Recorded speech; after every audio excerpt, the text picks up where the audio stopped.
2 ಕಾಡಾನೆಗಳನ್ನ ಹಿಡಿಯೋಕ್ಕೆ ಆದೇಶ ಆಗಿದೆ.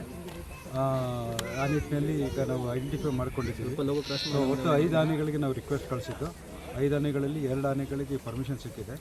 ಸೊ 2 ಆನೆಗಳನ್ನು ನಾವು ಐಡೆಂಟಿಫೈ ಮಾಡಿದ್ದೀವಿ. ಈಗ ನಮ್ಮ ಚಿಕ್ಕಮಣ್ಣಗುಂಡಿಯಲ್ಲಿ ನಾವು ಏನು ಚಿಕ್ಕಮಣ್ಣಗುಂಡಿ ಒಂಟಿ ಅಂತ ಹೆಸರು ಕರೆದು ಅದು ಇಲ್ಲೇ ಇದೆ. ಸೊ ಅದನ್ನು ಇವತ್ತು ಕಾರ್ಯಾಚರಣೆ ಮಾಡ್ತೀವಿ. ಅದು ನೆಕ್ಸ್ಟ್ ಹಂತದಲ್ಲಿ 1-2 ತೆಂಗಿನಕಲ್ಲಲ್ಲಿದೆ. ಸ್ವಲ್ಪ ಬೋರ್ಗಳು ಡ್ಯಾಮೇಜ್ ಮಾಡ್ತಿತ್ತು. ಮತ್ತು ಇನ್ನೊಂದು ಒಂಟಿಯಾಗಿದೆ. ಅವೆರಡರಲ್ಲಿ ಒಂದನ್ನು ನೆಕ್ಸ್ಟ್ ಟಾರ್ಗೆಟ್ ಮಾಡ್ಕೊಳ್ತೀವಿ. ಈಗ ಸದ್ಯಕ್ಕೆ ಇದು ಮಾಡಿಕೊಂಡು ಇದು ಮಾಡ್ತೀವಿ. ಈಗ ಕಾವೇರಿ ವನ್ಯಜೀವಿ ವಿಭಾಗ ಡಿವೈಡ್ ಆಗಿರೋದ್ರಿಂದ ಅದು ಬೆಂಗಳೂರು ದಕ್ಷಿಣ ಭಾಗದ ಏನು ಅರಣ್ಯ ಪ್ರದೇಶ ಬರುತ್ತೆ ಅದಕ್ಕೆ ಅವೆಲ್ಲ ಸೇರಿಸಿ ಕನಕಪುರ ವನ್ಯಜೀವಿ ಅಂತ ಹೊಸದಾಗಿ ಆಗಿದೆ. ಅಲ್ಲಿಗೊಬ್ಬರು ಹೊಸ DF ಆಗಿದ್ದಾರೆ.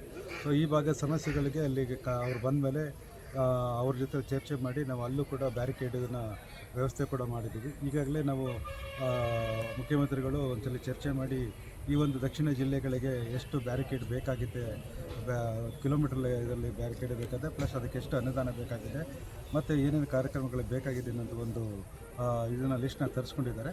ಸೊ ಅದ್ರ ಮುಂದೆ ಹಂತದಲ್ಲಿ ನಮ್ಮ ಮೇಲೆ ಸಾಹೇಬರು ಮತ್ತು ಈ ಲೋಕಲ್ ಇದರಲ್ಲಿ ಇದು ಮಾಡಿ ಅವರ ಅನುದಾನ ಬಂದಾಗ ಈ ಒಂದು ಬ್ಯಾರಿಕೇಡ್ ಕಂಪ್ಲೀಟ್ ಮಾಡೋದು ಮತ್ತು ಆನೆಗಳನ್ನ ನಮ್ಮ ಸ್ಥಳಾಂತರ ಮಾಡೋ ಒಂದು ವ್ಯವಸ್ಥೆಗಳು ಕೂಡ ಈ ಭಾಗದಲ್ಲಿ ಸದ್ಯಕ್ಕೆ ನನ್ನ ಇದರಲ್ಲಿ ನಾವು ಎಲ್ಲ ಜಿಲ್ಲೆಯ ಲೆಕ್ಕ ತಗೊಂಡ್ರೆ ನಮಗೆ 18 ಆನೆ ಇದ್ದಾವೆ.